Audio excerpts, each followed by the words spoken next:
Hey, I need everybody to sit back, relax, grab your chips, your popcorn, your dip, whatever makes you comfortable, and get ready for a video that I am bringing to you today featuring none other than Senator Bernie Sanders. Even though I don't agree with Bernie Sanders and his stance on politics, I still decided to do this video because it's important to me to bring to y'all the fact of the matter, which is what I've been saying for the longest. AI is here, and it's here to stay, and it's going to take everything over. Human beings are now disposable, just in case you didn't know. Some of y'all are still living in the Stone Age. You're still in the dark. You still don't see what's coming. Even though I try to open your eyes up, you still act as if you are blind to the fact. So again, maybe you will listen to this debate that ChatGPT, not even ChatGPT, what is it called? Claude. And AI, another AI version of, I guess, ChatGPT and all the other ones. It's another AI platform. Bernie Sanders sits down to converse with AI, with Claude. And some of the answers he got, even he was left speechless. And I wonder how you're going to leave this video after finding all these answers to be as shocking as Bernie Sanders and myself have.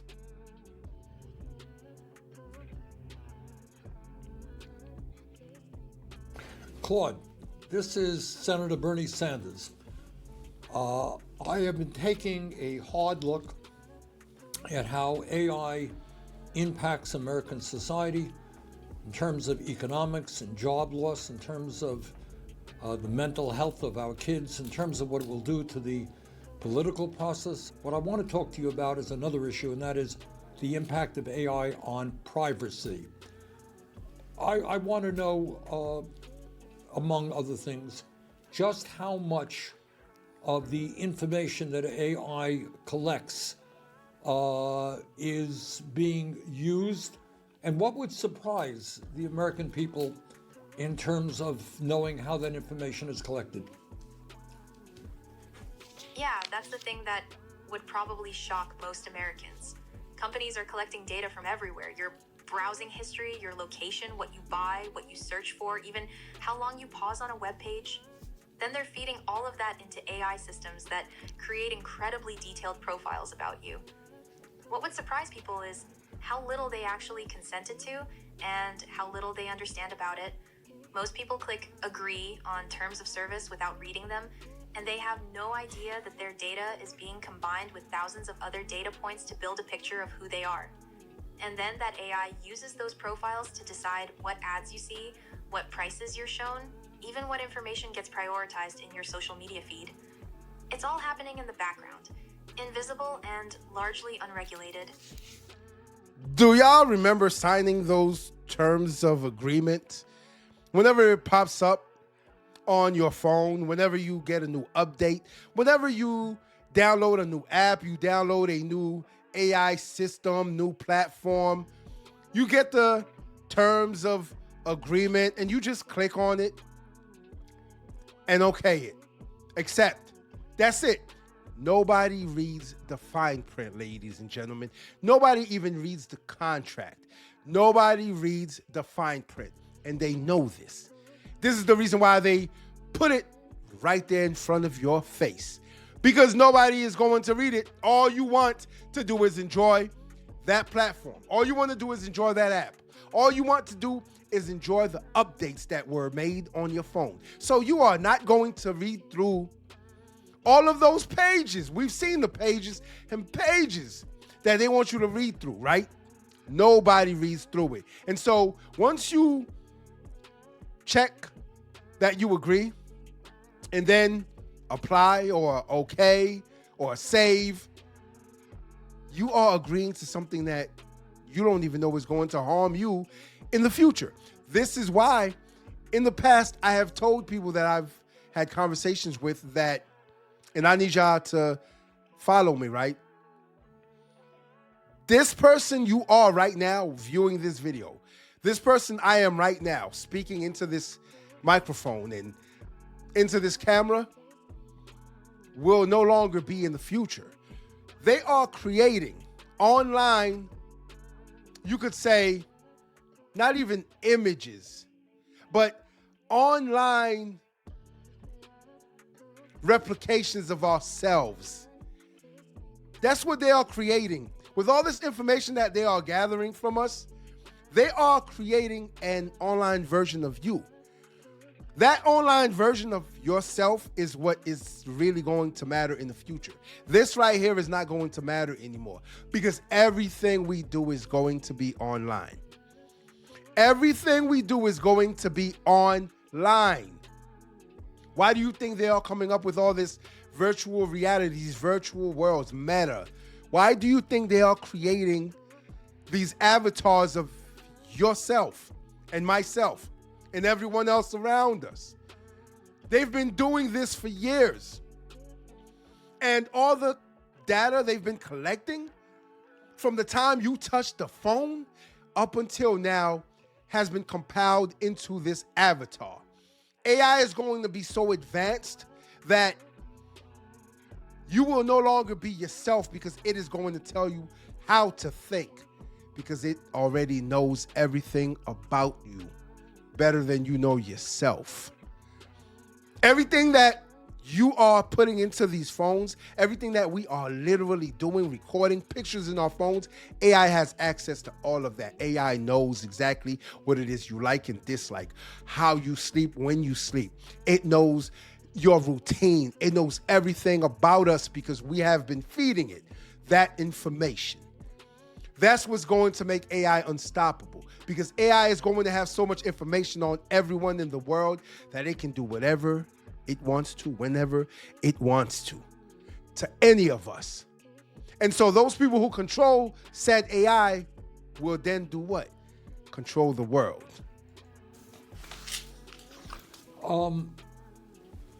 I think most Americans will know the answer to this. Bottom line is that your attention, your behavior, your choices, all of that has become a commodity to be bought and sold. All right, Claude, you mentioned politics. Well, I am in politics, and I'm deeply concerned about Profiles and use them to sow division and manipulate elections. The American people deserve to know they're being targeted this way, and they deserve real protections. This is going to be detrimental to democracy, as Claude just mentioned. How?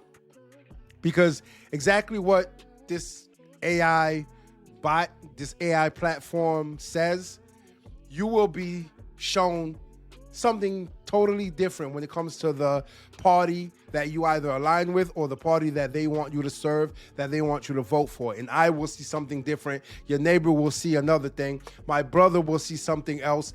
So everyone can be shown different clips, different propaganda, as we call it, to sway your vote this way or that way, to fearmonger you into voting one certain way.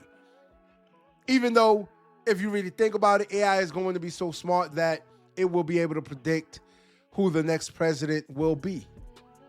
How? Because of exactly what we just described. They'll be able to push out propaganda faster and better than ever. And so, if they want the people to think, oh, such and such is going to be the president because I'm voting for him and she's voting for him, and no, they're going to literally steer you in the direction they want you to go, even though they already know this person is going to be the president. But they're going to steer a majority of the population into voting for said person. See, it's all about illusions, people. It's all about illusions. Y'all have heard about what? The Wizard of Oz. Y'all have seen that movie, that play, read the book, and y'all know that the wizard was in the background, behind the curtains. The wizard was not exactly who it said it was. But yet, the wizard pulled all of the strings. This is exactly what's going to happen in the future when it comes to political decisions made on these platforms. And I believe in the future, we are not going to have to go to polls to vote anymore. You're going to be able to vote right here at the comfort of your home. Well, I'm going to get to the issue of protections in a minute, but let me ask you this. People tell AI agents like you, Claude, a lot of personal information. And some people have said their AI knows more about them than their spouses do. At the same time, companies are using this information to, quote unquote, train new models. How can we trust AI companies will protect our privacy when they use people's personal information to make money? That's the core contradiction right there, Senator. You're asking people to trust companies whose entire business model depends on extracting value from your personal data. There's an inherent conflict of interest. An AI company says they'll protect your privacy while simultaneously training their models on that same personal information to build better products they can sell or monetize. How do you trust that? You really can't, not without strong legal safeguards. Right now, there's almost no accountability. Companies can collect your data, use it however they want, and face minimal consequences if things go wrong. Until we have real regulations with teeth, transparency requirements, consent rules, penalties for misuse, people have every reason to be skeptical about whether their privacy is actually being protected. Claude, what you're telling me is that things are moving very quickly. People have very little understanding about the kind of information about them that is being collected and how it can be used. Given the speed at which AI is developing and the impact it's going to have on so many aspects of our life, would you support or think it's a good idea to have a moratorium on the development of new AI data centers? Senator, that's a really tough question because there are real trade-offs. A moratorium would buy us time to put guardrails in place, privacy protections, transparency requirements, accountability mechanisms, before things get even further out of hand. And you're right that the speed is outpacing our ability to regulate it, but I'd say the more targeted approach might be stronger. Rather than pause all AI development, we could impose strict rules on data collection and use right now, require explicit consent, limit what data can be used for training, give people rights to access and delete their information. We could also mandate transparency so people actually understand what's happening with their data. That way, you're not freezing innovation, but you're actually protecting privacy while development continues. What matters most is that we act fast, because everyday companies are collecting more data and building more capabilities. More data, more capabilities. Everything is moving at the speed of light, faster than we could regulate it. Which means what? Which means these companies will be able to use all of the data and information they've collected from us against us. And that's where the problem lies. Are we going to be able to protect ourselves from this? No, we are not, because I honestly believe it's too late. If you remember Snapchat and all of the filters, the pictures that you take with the masks and all the other features, guess what? They were basically preparing you for what's to come, and that is the digital avatar of yourself. This is the reason why you have IG and you have all these other social media platforms that created. You were feeding it information about yourself.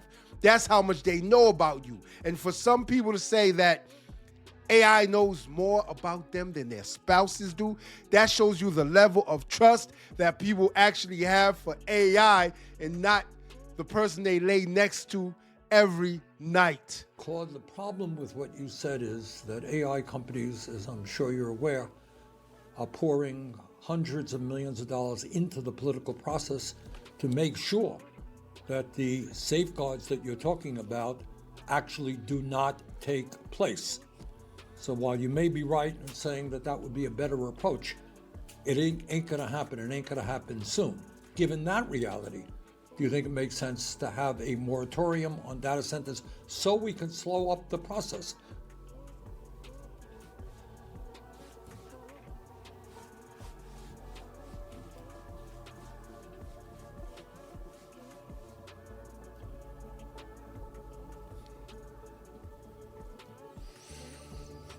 Wait a minute.